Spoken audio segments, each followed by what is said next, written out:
everybody. Welcome to the Omaha Beef Coaches Show. And when you're playing indoor football, that timing is everything. Now we got some things to talk about. It's really excited with the partnership with Mike and the entire staff down here at Let It Fly. Right? And it's something that he's got to see.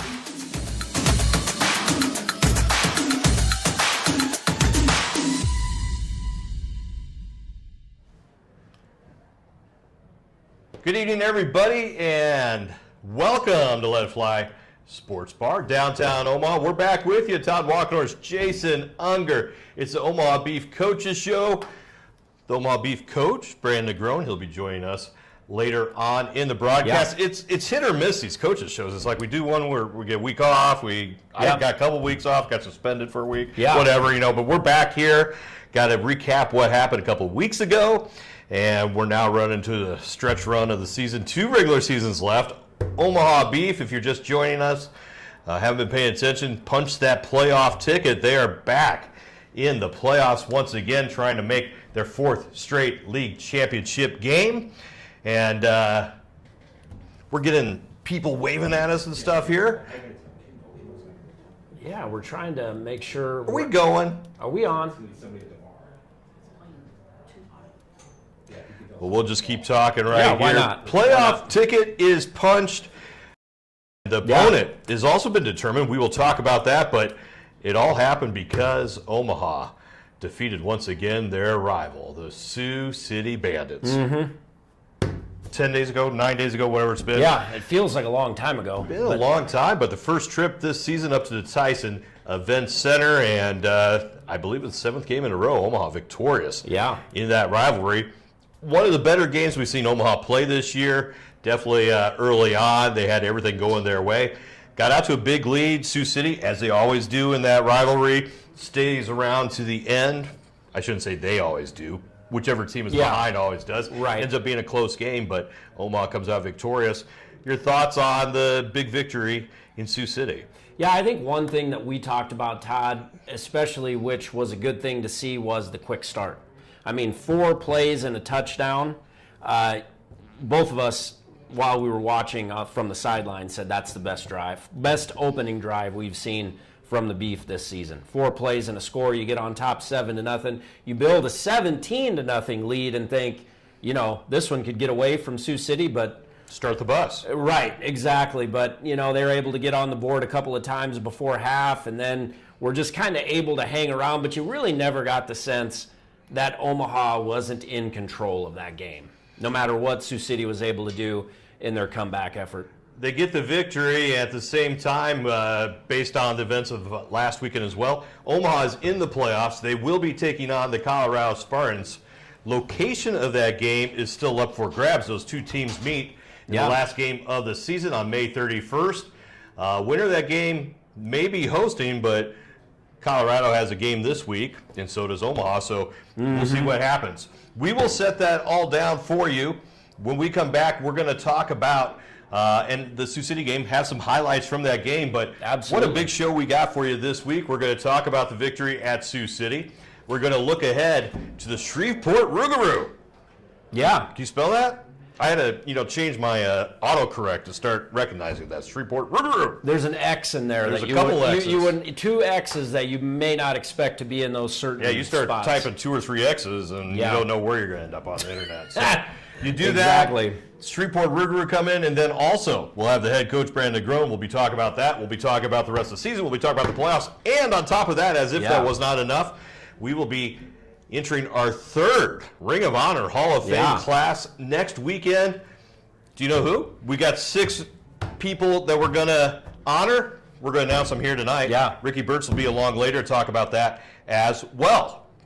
Huge Is that enough show. for Are you? we going to get that all in an hour? We don't have a hard stop. We can stay as long as we want. That's true.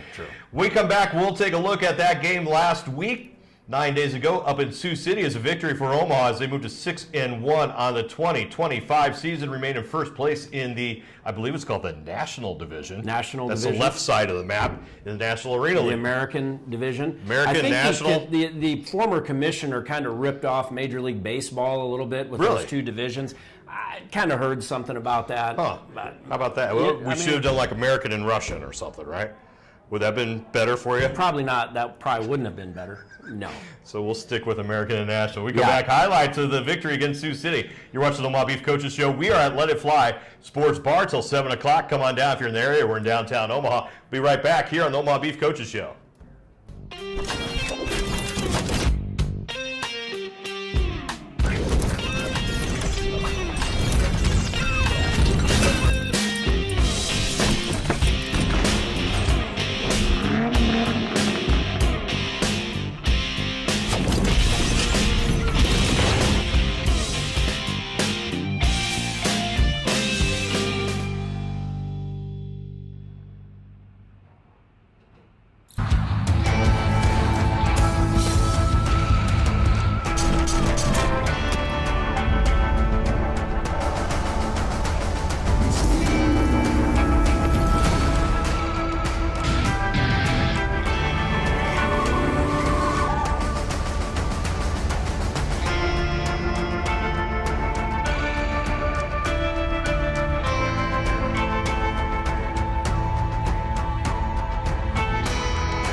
Hi, Sports Bar, downtown Omaha. It's Omaha Beef Coaches Show, back with you Sundays. Not Sundays, today's Monday.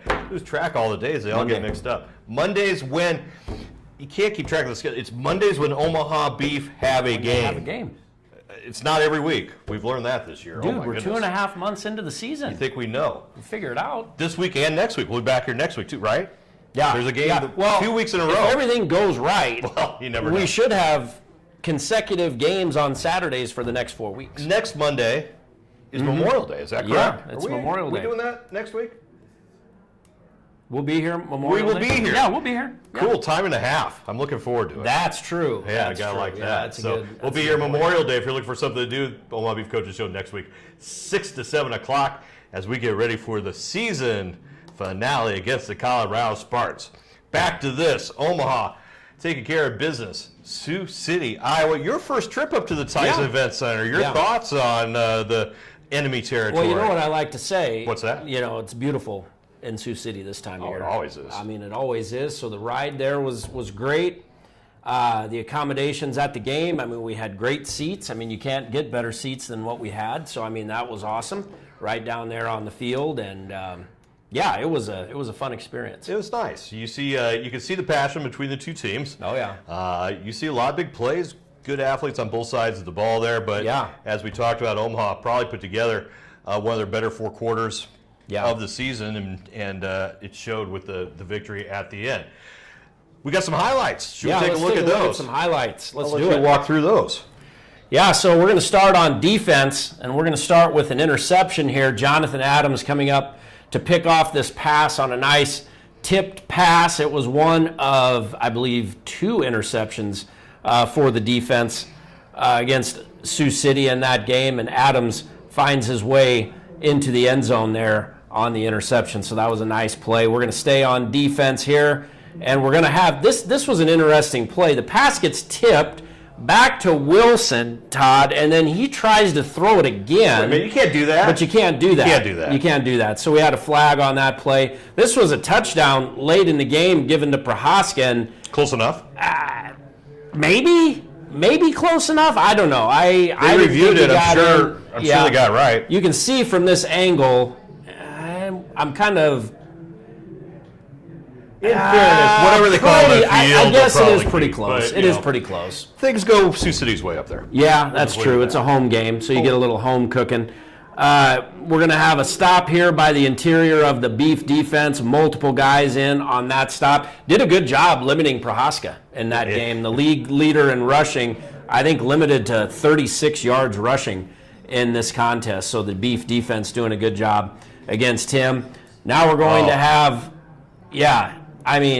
we've seen this a couple of times this season with Jay-Shawn Washington Get going that up weak high beep out of here. to tip a pass, and he was able to do it again against Sioux City, and he's done that a couple of times this year using his 6'4" frame to tip those passes. And here's Rock coming up from the linebacker spot, making a stop on Prohaska there for no gain. In fact, I think he lost a couple of yards there. So good run defense throughout the entire game for the Omaha Beef. Backup quarterback Lowenstein, I'm not sure exactly who he was throwing to on this one, but TDG is going to take it to the house. His 23rd career interception for the Beef there, Todd, and he's able to... Matches his jersey number. Yeah, matches his jersey number and adds to the Beef's lead. Actually, 2 more than his jersey number. He's wearing 21 there, as you can see. I do see that. So his 23rd interception returns it all the way for a touchdown, just adding to the Beef lead in the second half. Omaha plus on turnovers this season. Yeah. Been very good on the defensive side of the ball. That really hasn't been a lot of issues, but just getting better. And, that's a team that, you mentioned it, has a strong running game. Drew Prohaska, one of our favorite players. Yeah. Every time we see him, just not a factor in the game. No fault of his own. I mean, No. he gets the ball. Second effort yards are always there, yards after contact, but Omaha's swarming defense able to pull them into check and give them another win on that side of the ball. Yeah, for sure. Offense was there too. Yeah, They had some highlights. We should probably 55 check them points. out. Let's take a look. 55 points, a lot of offensive highlights in this one. I think we're going to start with a long pass to Brentley Allen on the sidelines. He gets bumped out before he gets into the end zone there, but a nice catch by Brentley Allen. We're going to stay in the passing game. That's Conliff catching a pass, and man, he's a load to bring down. As you can see, it's going to take 6 Sioux City players, and I don't ever think they do get him to the Never do turf. get down. Yeah, finally there at the end, they do bring him down, but he's a handful when he gets out in the open field. It's going to take more than one guy to bring him down, and Sioux City had problems tackling him all night, as you can see on that highlight there. And then we got to get Moose into the action. He had a huge game, a couple of touchdown catches. This is one of them. Nice.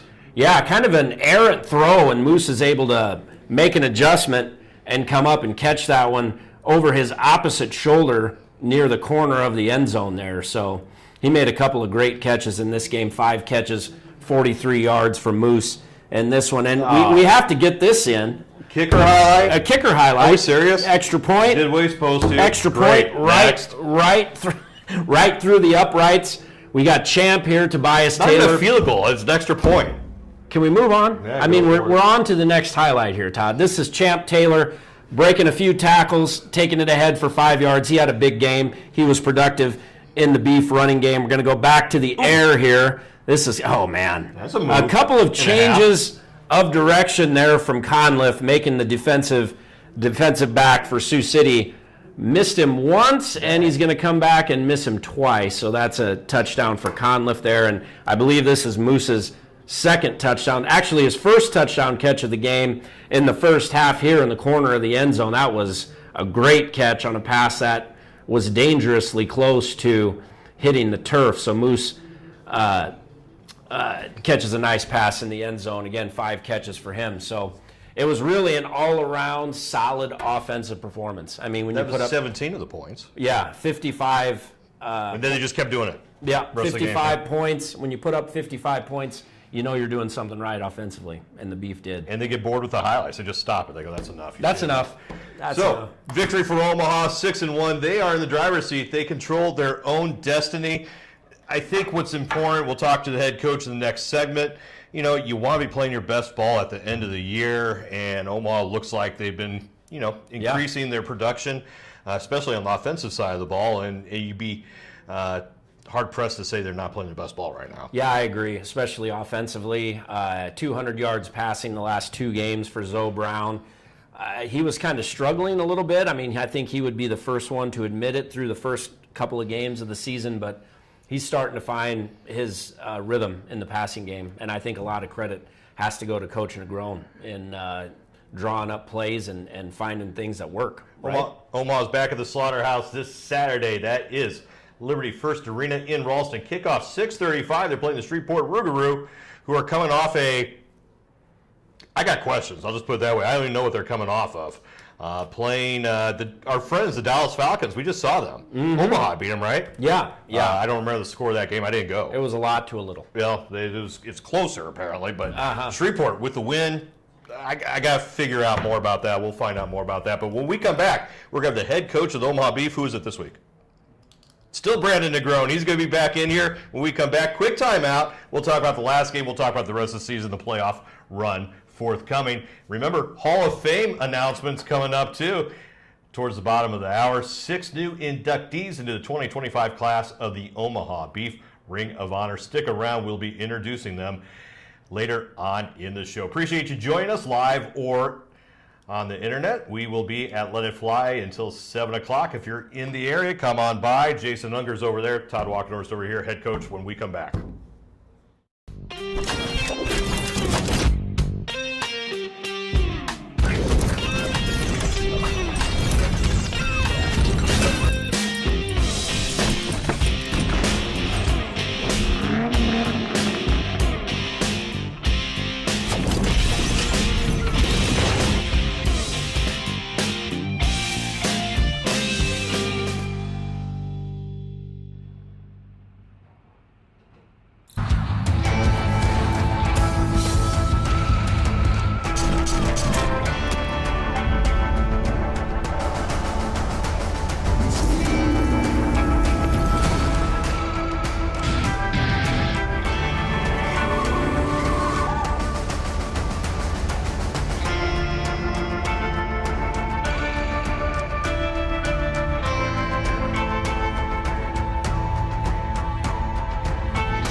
Welcome back, Let It Fly Sports Bar, downtown Omaha. It's Omaha Beef Coaches Show.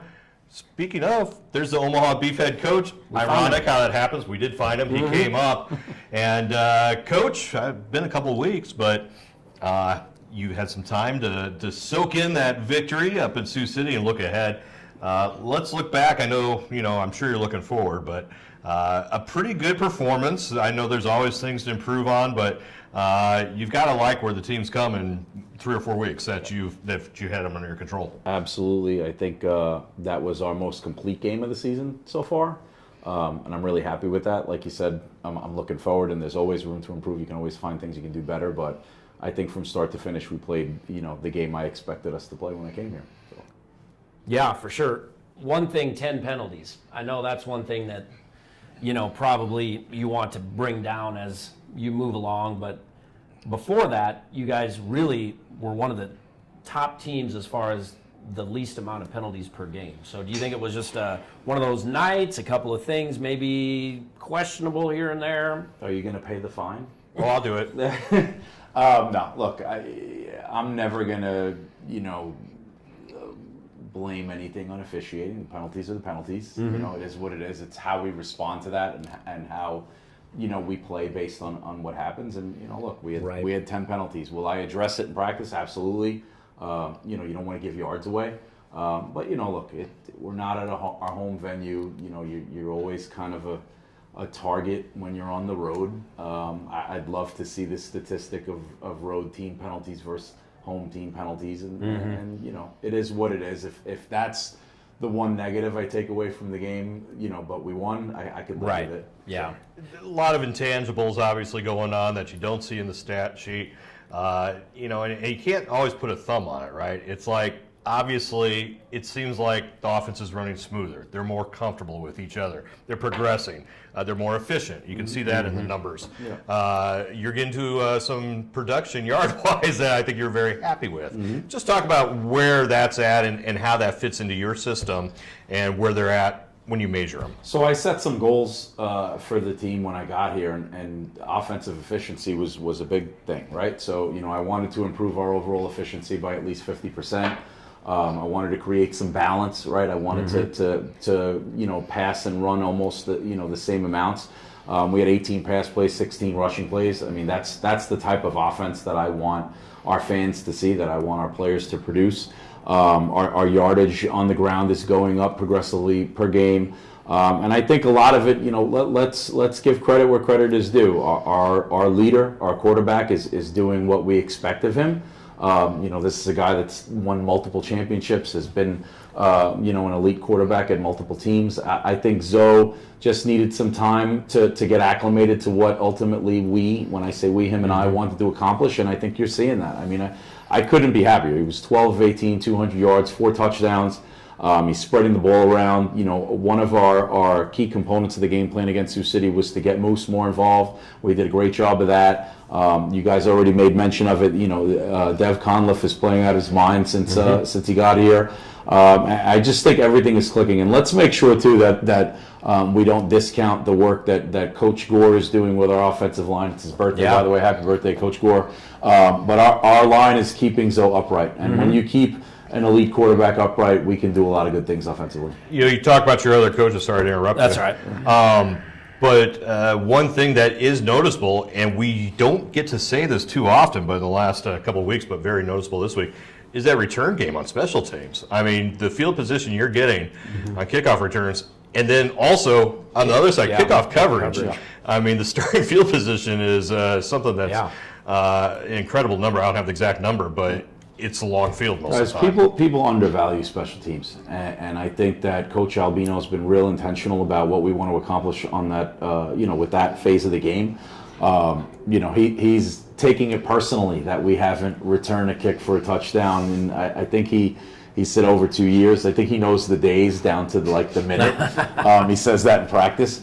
And then look, kickoff is predicated on your kicker doing certain things. And Caleb Shudak, if he doesn't win Special Teams Player of the Year, is something wrong, right? I just think he's gotten exorbitantly better from day one that I got here. I think he's 20 for 20 on his last 20 PATs. Yeah. I remember when I sat down here for the first show, I think he was 0 for 8 on field goals. He had a rough start. Yeah, since I've gotten here, If I'm not mistaken, he's got 2 or 3, field goals. So we're putting him in a position to be successful. And, we coach up special teams. Coach Albino leads special teams segments within our practices to ensure that gets better and better. I think we got the right guys back there returning kicks. And I think everybody that's on special teams, kickoff and kick return, has bought into it, right? Look. Right. If you look at the NFL level, they talk about it all the time. Special teams is where you can get a job, right? So, I think everybody on our team has taken that seriously across the board. Whether it's Coach Albino, Coach Gore, Coach Gregory, Coach Loftus, we've got a unified vision, and I think that's becoming contagious within the team, and that's why you see the team doing so well. Yeah. To see that on special teams, though, is something special. I'll Yeah. just put it that way for indoor. Because, I don't know how often you see one, they don't get a lot of practice. And sometimes you got the turnover. If you have turnover, that's an issue, too, because then you don't know what personnel you can fit into that position. But I sit here and watch games across the league, and I'm watching the starting field position. And, it's just not even addressed by something. Right. We got teams without kickers. I agree. And you're giving them the ball at the plus 20 to start. Keep doing that. And I just sit here, and I've just never seen that at any of these indoor leagues, that being a strategy that works long term. Right. Todd, from knowing my history, my history was built on special teams. I had T.C. Stevens, I had Kevin Didio Weber, I've had elite returners like Adam Smith. There's value in that. I want the ball at midfield every time, and more importantly is having that long field. Having the long field. It's just, Guys, I don't know, it's not rocket surgery. keep watching. We'll Did teach you you if you want to combine? learn. Did you just combine Just catch rocket that? You catch that? Rocket surgery. science Yeah. with brain surgery? Yeah, I did. A lot going on there. Come on, Yeah. man. Highbrow. Coach, you talked about wanting to maintain balance offensively, and I've always been curious. When you're calling plays and going throughout the game, is that something you do consciously? Is that something you maybe look at halftime and say, man, we're not running the football enough, we need to do this? Or is that something you can manage consciously as the game is progressing? So we go into the game with a plan, all right? Yeah. So, a lot of times, at the very least, the first drive, I usually have scripted, right? What you see in terms of balance is a credit to my assistant coaches, especially Coach Gregory. He's very intentional about staying in my ear, making sure we're staying with the game plan. Look, offensive play calling, there's strategy, there's a little bit of ego, and sometimes, you have to balance your ego. That's why you have headsets. That's why you have coaches to keep you on game plan, right? So what you're seeing is a product of an entire coaching staff working together. Yes, I call the plays. Ultimately, I see things on the field, and usually I'm 2-3 plays ahead, so I'm setting something up. What you see on first down is usually me setting something up for what could potentially be third down. But that comes from, again, listening to my coaches, identifying what they see on the field, and then we're figuring out who we want to get the ball based on mismatches, right? So when you see us feeding Dev, it's because we see something in the secondary that shows where Dev can take advantage of something. When you see us feeding Moose, it's because we believe there's a disadvantage there. And then ultimately, look, I'm giving the ball to Tobias because I put him up against any running back in the league, right? So, it doesn't hurt to be able to say, all right, I want to run the ball, and you're handing the ball off to Tobias Taylor, you're handing the ball off to David Ross. It's all based on what we have in the locker room and an overall game plan that we want to accomplish. Right. I got a chance to watch this game actually down at field level. I haven't done that in a while, but you catch a lot. It's an emotional game. I don't mean to put you on the spot or anything, but I think got up 17-0. You look over the bench. I think you're yelling at the owner. Just said, "Just let me coach football." And I know what that message is. And I know what it means in for what you've done for the last 2 or 3 years, but just talk about where you're at right now and how that's helped obviously you professionally. I don't want to give the same answer I give every week because I want to be original, but I'm going to keep telling you guys, this is a privilege for me, and I really am coaching at my version of the Yankees, and when I tell people this is my NFL, that's not nonsense. This is where I want to be. I'm not looking to better deal this because I get everything that I want here. I told you guys day one when I sat at the show, when I'm coaching football and just having to think about football, I'd put me up against any coach in this league. And I prepare harder than everybody, I think. I've surrounded myself with great coaches. I've surrounded myself with great talent. Everything that you're seeing is just a credit to the people I have downstairs, the people I have on the bench. Where I'll give myself credit is I'm now in a position where that's all I have to think about. Who do I have on my bench? Who do I have on my roster? I don't have to worry about just things that other teams have to worry about. You know, I don't want to go there, but it just, this is what they want me to do here. They want me to win football games. I don't think a lot of fans or people appreciate how much good situation, bad situation, whatever, you know, how much of your life you put into this, you know, in this game, in this league, other games. Guys, I'm away from my family, whatever. right? Everybody knows that. I got a big family. I think if you see me on social media, you know how much that means to me. But, you know, they're supportive of that because they know I'm in the right situation, right? And so, you know, there's a huge disparity in the indoor game, no matter what league, between really good situations and then just situations that you probably don't want to talk about. I'm in what I consider the greatest situation in indoor sports. Let's look ahead to our next opponent. It's the Shreveport Rougarou. I guess I'll say it as nicely as possible. Things weren't firing on all cylinders for them, I don't think, last week. Probably not playing their best ball right now. Maybe some discipline issues with that team. Tell us what you're thinking. You know, I think for me, it's you don't know who's coming, right? I mean, you see transactions. You know, there's a lot of them. You know, there's some roster turnover there. That's always a concern. You know, I'm not going to discount Dallas. I know what the score was when we played them versus when they played Shreveport. You know, I think as Dallas and Tyrone Washington gets more acclimated to the indoor game, you know, their competitiveness will improve. You know, the mistake that we would make is underestimating Shreveport, right? And what I tell the guys is I'm not going to let you bump your head.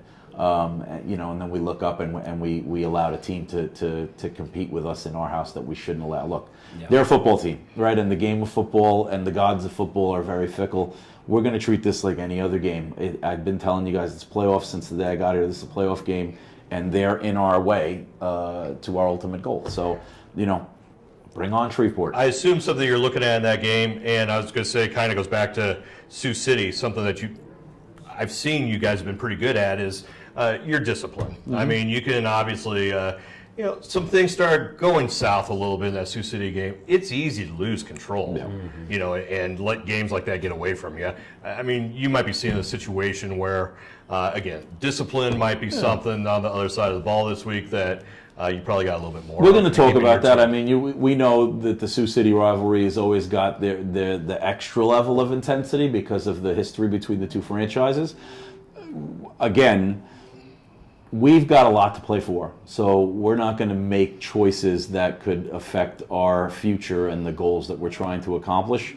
We're going to treat Shreveport with all the respect in the world, but, you know, they're coming to our house, and you know, typically other teams that come into our house don't fare well, and we're not going to change that mantra today. So, How is the team physically? I mean, are you guys doing good health-wise? I mean, we're kind of getting to that point of the season where you're going to have some bumps and bruises.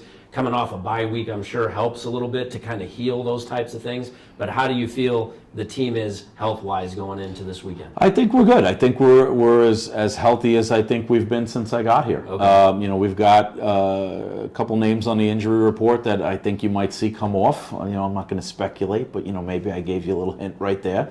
And mentally, you know, I think the bye weeks come at the most strategic times, right? So I think mentally, you know, some guys got to reconnect with their families and things like that, which is always good. But physically, I would, you know, caution myself to say we're at 100%. Right. Yeah. Good. What do you want to work on this week?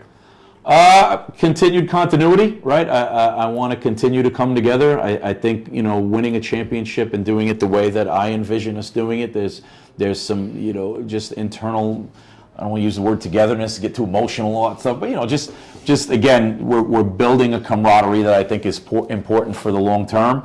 I think, again, I'd like to continue to see us improve in the running game. And I think my defense wants a little get back, right? They don't typically give up 42 points, so they're already angry, which I love it when they're angry. You love it, angry defense. Yeah, I'm good to go. Be angry, but, you know, I think we'd like to get back to our average, which I think if we've looked at the numbers, we've all talked about it, we're, you know, 19, 20 points a game, so like to see us get back there. I think, look, anytime we hold a team to 20 points, And again, this isn't me being cocky. I just love what I do. We're going to win bowl games. I mean, we're going to score more points than that. So That's the head coach, Brandon DeGrone, getting ready for the Shreveport Rougarou. That is Saturday back at the Slaughterhouse. Appreciate your time. Thanks, guys. We'll see you here next week. Getting ready for the season finale and hopefully talk about another Beef victory. When we come back, you've been waiting for it. It's the Ring of Honor inductees. We'll have the owner join us as well, Ricky Burtz, as we unveil the 6 inductees of the 2025 class of the Omaha Beef Ring of Honor. We'll be right back. We're at Let It Fly Sports Bar in downtown Omaha.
Welcome back to Omaha Beef Coaches Show. Let It Fly Sports Bar, great facility down here. We come to you on Monday nights before Omaha Beef games. As Omaha will be taking on the Shreveport Rougarou, last regular season home game of the 2025 season. Knock on wood, Omaha looking to host. You knock hard over there. You really want one of those. Host one of them home playoff games come the National Arena League playoffs.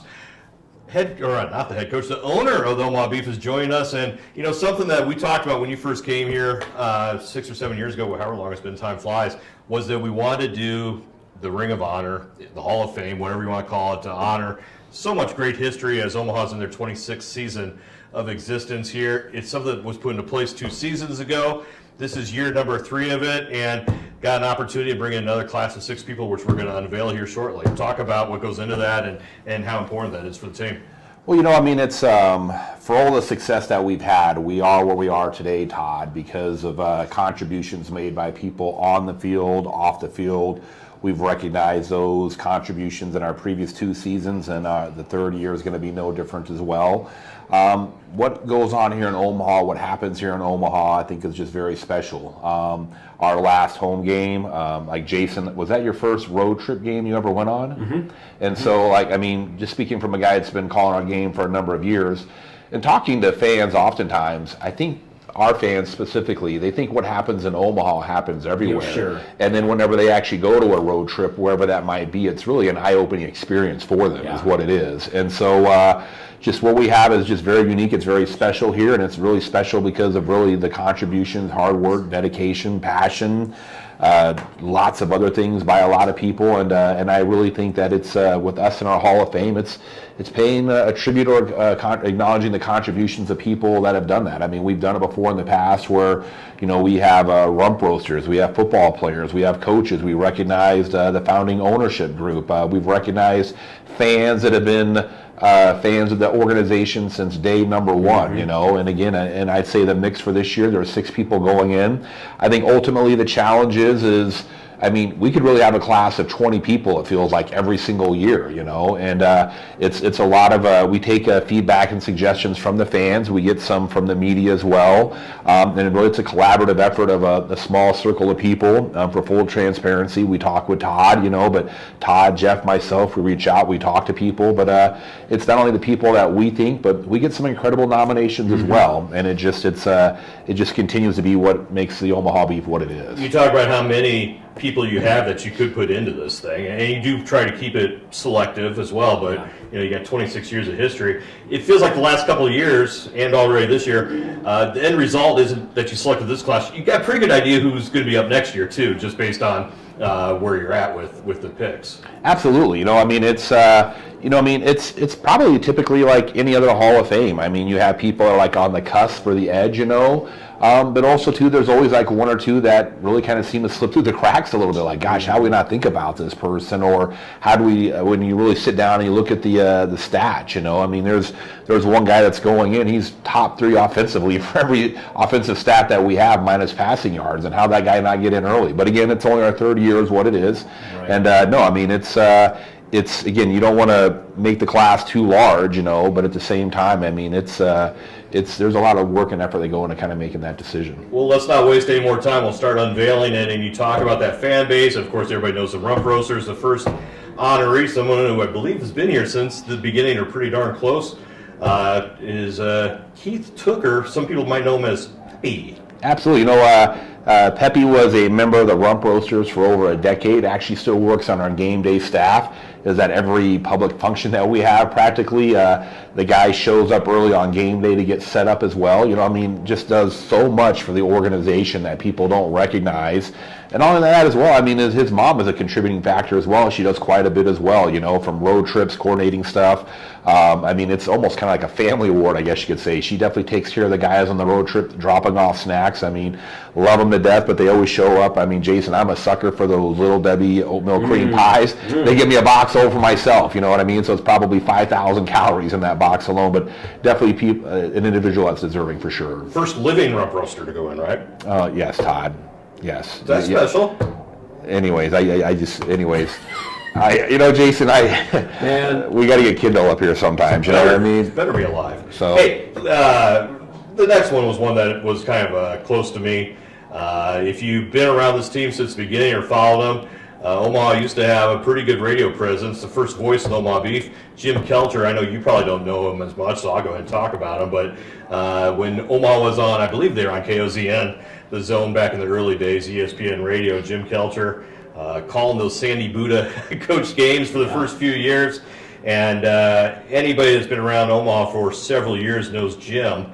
Also was the longtime sports director at Channel 3 back in the Leisure Suit days. We got pictures of him, but a mentor to myself, always a good friend to me. Unfortunately passed away in the last year as well. I know you talked with his wife, who I believe will be here, with his family as well. Yeah, talked to his wife, Linda, and it was just so very ecstatic and happy, so between, it's, again, oftentimes the people that make the largest contributions or people that make large contributions, it comes with a sacrifice from support members or family members as well. And so talking to Linda, letting her know that, hey, her husband Jim was going to be recognized, incredibly appreciative of that. She's very looking forward to coming to the game on Saturday. And yes, Jim going in, the original voice of the Omaha Beef, definitely. Yes, sir. Happy to have him going in this class here in 2025. First player inductee for this year's class. I think you kind of hinted about this. It was one of those players that once we looked at, you didn't realize how much he had actually done. He leads so many categories.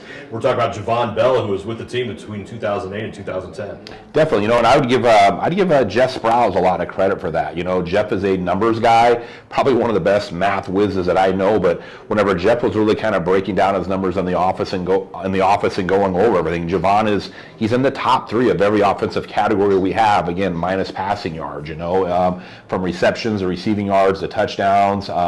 I remember the Omaha Beef. They had a really good run there in the probably 2007 range, 2011, and Javon Bell, I remember from my time having a team in the IFL. Javon Bell was one of the guys that if you're going to play Omaha, you got to stop that guy. So definitely deserving of going in as well for 26 career games, 92 receptions, 859 yards, 19 touchdowns. You talk about those stats, 114 points. Big games against Bloomington Extreme back in 2008, but one that I know you remember is that Oklahoma Flying Aces game at the end of the season, 3 touchdowns. That was the expansion year for Oklahoma. Always played them tough, but it was a huge output for Javon Bell. Absolutely, definitely. But again, a guy definitely deserving for sure. So we have another player, another fan favorite. Boy, he was here a long time too.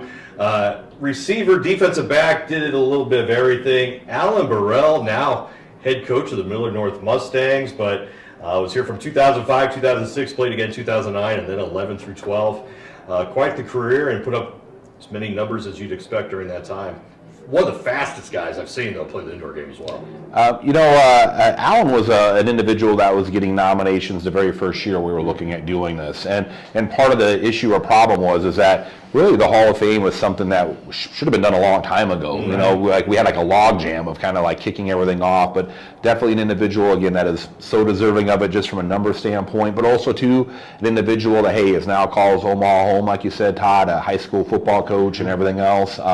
So again, just excited of his contributions, what he meant to the organization, and again, when you read his stats, breaking everything down, just very, very impressive. But yeah, I mean, a guy that again we were getting nominations from the first year of doing it, but it's just such a logjam for not having anything. High numbers, but they're in categories of rushes, touchdowns, receptions, then kick returns, interceptions, tackles. I mean, you talk about both sides of the ball. And again, out of North Dakota, one of the fastest receivers I've seen play this game. Yeah, definitely a Swiss Army knife, you know what I mean, for sure, definitely. So another player, it's the final player on this year's class, I believe it is. It's another legend, if you will, former Husker Courtney Grigsby. Did a little bit of everything here and had some really incredible moments. I know Jess Sprouse will remember a couple at the Civic Auditorium. Played here 2009 to 2012 and then came back in 2014. Defensive back and scored a lot of points and picked off a lot of balls. definitely, you know, and one thing I remember watching Courtney play. He was one of those guys that people just didn't want to go to his side of the field because Courtney was going to football these days versus a decade ago, maybe a little bit longer. He would have been flagged an awful lot, you know, for violent hits. I mean, there's literally a YouTube clip out there. You can search it. Yeah, we're not. Courtney Grigsby kills a guy. I was hoping you wouldn't say that, Todd. This is a violent hit, or now it'd be violent. Yeah, so. But definitely, but no, I mean, but Courtney was just one of those guys that, I mean, you didn't go to his zone or his area, and when you can take up, you only did it once. Well, correct, but in this game though, the field being so small and everything else, that area, that zone you stayed out of, it's larger than an outdoor game setup is what it is, because he's patrolling that part of the field, and he's going to let you know that he's there. But on top of that as well, I mean, Courtney was an assistant coach my first year here as well, serving on the defensive side under Marvin Jones. So again, making contributions on the field and off the field, and again, excited to have him in for our 2020 a Hall of Fame class. Not only defensive back, but kick return specialist, put up a heck of a lot of yards, 4 digits worth of yards, career-wise, returning kicks and scoring as well. Yeah, most definitely. So, and then of course we got one last guy that I know our fans will be very familiar with as well. Former head coach, defensive coordinator. He's, when we went back and looked at it, I don't think anybody football-wise has been around the team longer for more seasons than our final entrant this year, and that's James Kerwin, good friend of the franchise. 2009, 2012, 2019, he was head coach, coordinator during a lot of those seasons as well. He's been a part of the indoor football scene since the sport basically was invented in 2000. Yeah, and actually second all-time for wins as well in the Omaha Beef history. So I think Coach Kerwin, for me, he was actually one of the first people that I ever met associated with the Omaha Beef. And it was really whenever we created the IFL, we had a merger with the league and everything else. Kerwin was the head coach of the Beef. And I can tell you that it left a lasting impression for me meeting him for the first time when I was in Alaska. Just how he carried himself, how his presence was when he walked in a room, but also too just his dedication, his preparation, just the things that he did. An incredible recruiter. Again, some of the most successful seasons in Beef history, Kerwin was the head coach of that. And on top of that, I mean, again, Kerwin being an assistant coach for high school football around here as well, steps on and does some of the play-by-play stuff from time to time. I see him at a couple Beef games every single year as a guy that will always wear or represent the orange and black to the utmost standard. So well, it'll remind you, too, that he was in that first Beef championship game on the other side of the ball as the victorious coach. The Tennessee Valley Vipers, yep. Yes. So he's been around for a long time. All of these people, or most of them, we look forward to talking with them actually in our broadcast on Saturday. We always get a chance to talk a lot of the inductees afterwards. They'll occur at halftime. Look forward to bringing that class in, and hopefully fans can come down and help us do that. Yeah, definitely. And then one last thing, Todd, speaking of the game this weekend, it is our Heroes Night, which we do every single year. I'll say that, and just like always, for us, it's one of our community nights where we're actually going to be wearing jerseys, auctioning them off, the proceeds going back to 2 nonprofit organizations.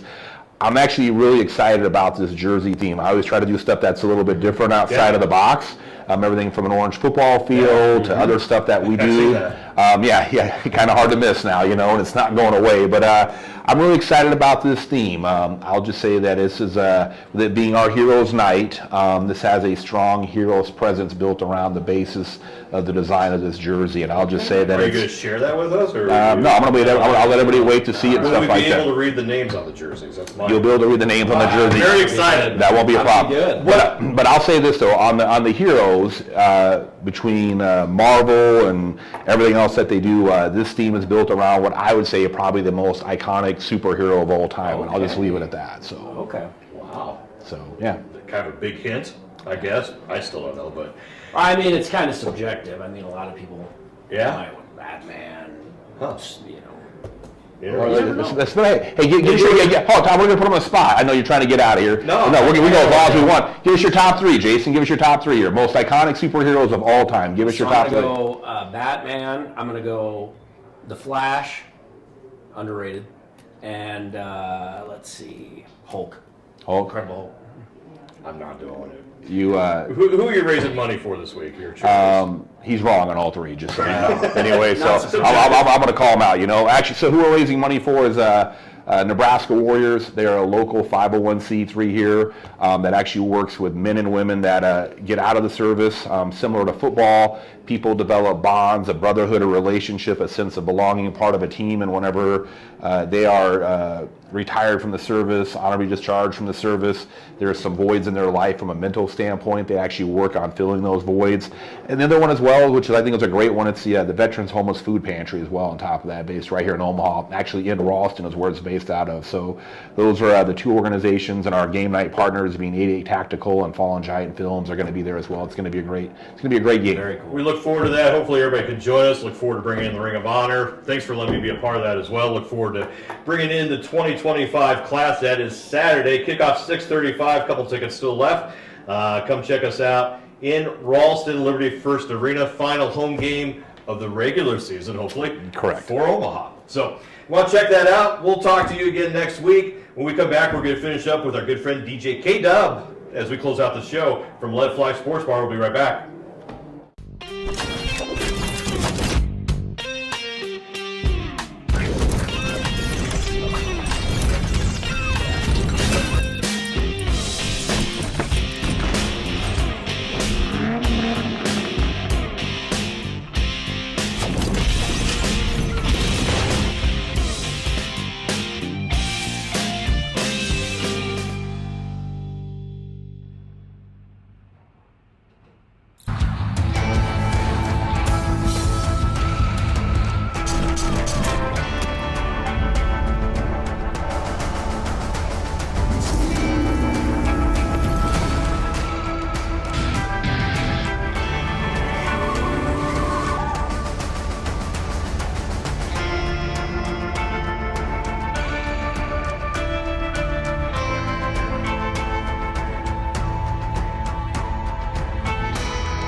Welcome back. Final segment here from Let It Fly Sports Bar as we wrap up the Omaha Beef Coaches Show. Second to last regular season game of the year. Our good friend DJ K-Dub. How about that? The Ring of Honor. Woo! You're this close. You were No, I'm the newbie. I'm the lowest on the totem pole, and I'm okay with that. I respect it. You put about 20 years in. We'll see what we can do on that. But we're avoiding tornadoes. We got all sorts of stuff. Good crowd out here tonight as well. But one more home game and should be fun. Did you watch this Shreveport game last week? I couldn't bring it up with all the other people because they don't have trouble. I did, but It is what it is. We've been there. We've done that. For me, it was my first away game, just like up to the good old Tyson Center. Yeah. So as far as the Shreveport, I mean, I hope they're ready. Because I can tell you the boys downstairs, they're ready. Yeah. They're going to put it on. They're ready, huh? Back at home for the final time, and obviously playoff implications. Omaha takes care of business against Shreveport, we would hope. Big one's going to be up north in Sioux City. Colorado playing Sioux City. If Sioux City can get the victory there over Colorado, Omaha, I believe, locks up the home field for the playoff game of the National Division. Well, and you got to think, Colorado does have some issues when they travel. The Bandits love when they're at home. Yeah. Pretty aggressive. It should be a good game. Good Balls matchup. tend to go their way at home, I've heard. Heard, seen, whatever you want to call it. You were right there, man. You were in the front row. I was in. We got to be in the box for a little while watching the game. I mean, that was awesome. It was a good atmosphere. It was for sure still eye-opening, and I've said it multiple times on this show. Fans, you get great everything out of game when you come to Omaha Beef. Performance, highlights, fun, atmosphere, the crowd, the extra stuff.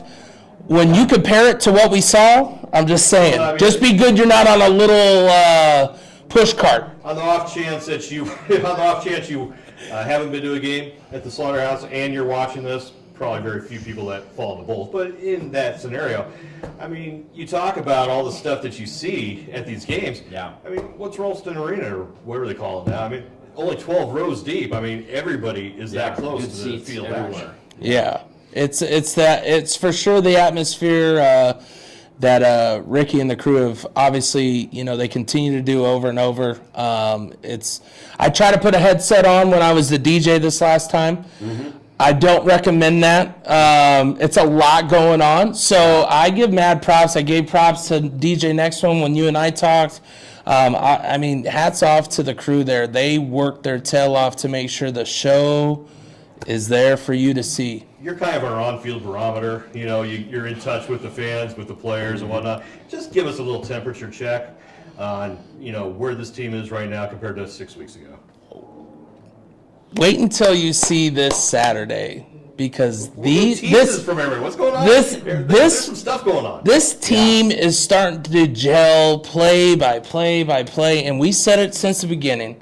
Time equals winning when you want to put a good thing on product on the field, and when you see the consistency of the players coming together and picking each other up, I think that's the biggest thing. Not letting them have their heads down, and then the fans just feed off of it. I mean, I hate to say it, but someone was pretty loud up in Sioux City, and there was a saying, "Be ready." That's all I'm going to say. I'm going to leave it right there. Fans Be showed up ready in Sioux for this City. Saturday. Fans showed up in Sioux City, and Because we got a new chant. And I hope y'all ready. Y'all hats think off I'm to joking. Don Belson ownership group in Sioux City. I'm not sure how, but fans scored good seats this year. They used to go up to Sioux City to Tyson. Yeah. They'd be up in that upper deck. I got told by we travel with some regular Beef fans that are always at the games, and he goes, last year we were sat up separate from our every fans. year. Everybody was separate, but I tell you, behind the Beef bench, Yeah, it was. So truly a shout out to Sioux City. For Yes. I mean, that just makes the game. I mean, hats off to that crew, who I have a lot of respect for doing that. And it's a fan game. it is. Big game as Omaha gets ready for the playoffs. Do we have tailgating this week? I don't know. we don't know. It's weather, whether it's Nebraska. I think we'll see. the biggest thing, right, is it's always available. It's always If you want to go out there, you're more than welcome. I stop by if people are out there, say hello. But of course, there's a lot that we do inside It's a work in pregame. progress. We got to get You the know? weather to cooperate a little bit more in the future. Absolutely. So. DJ K-Dub, we're wrapping things up. Jason Unker for Ricky Birds, for the head coach, who's still Brandon Negron. Don Walkenhorst, we'll be back next Monday, 6 to 7 o'clock, final regular season. It's Memorial Day, so Memorial come Day. down early. Stop for a little We bit. got to announce the raffle winners, bro. Oh, we got to give away some stuff. Go Yeah, for we it. got to give away some stuff, so we're going to announce the raffle winners here tonight at Let It Fly. Ticket numbers 903, 911, and 884. Go check with Jeff, and he'll set you up with your prizes. 903, 911, and 884, the winners tonight here at Let It Fly. Come down here, see if you can win something next week. I've had this laptop. I forgot to bring the cord. It's just been sitting here dead the whole time as a prop, I guess. You know, just I was trying to find some stats, maybe some nothing. It's just upcoming black games. screen, you know, whatever. But I'll do better next time. Join us next week. Join us Saturday. Ring of Honor and last regular season home game. For everybody here, it's Omaha Beef Coaches Show from Let It Fly. We'll see you next week.